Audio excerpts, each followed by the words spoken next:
I'm talking about God's unlikely choices this week. Ordinary people who changed the world.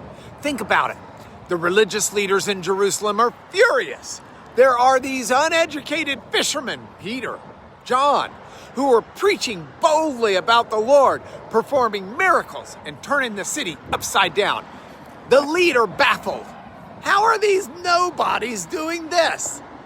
Then they realize something that explains everything.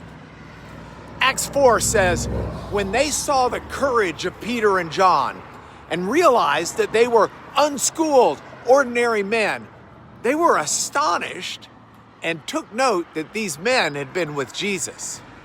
Now think about it. Peter and John had no formal theological training. They weren't rabbis, they weren't scholars, they were fishermen, blue-collared workers with calloused hands and Galilean accents. By every worldly measure, they were unqualified to lead a religious movement.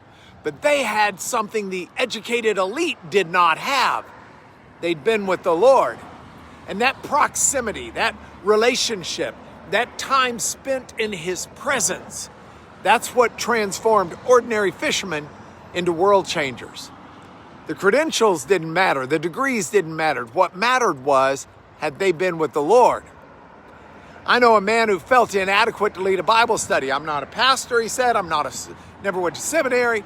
I barely understand half of what I read, but he loved Jesus. He spent time with Him daily.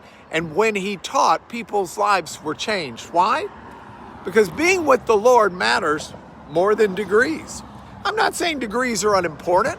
I'm not saying formal study isn't important. It absolutely is. It can draw us into a deeper walk with the Lord. But wisdom will come from proximity to the Lord, not simply from credentials. So if you look back over this week, I've talked about how God has used stutterers, cowards, overlooked kids, prostitutes, and ordinary people. Why?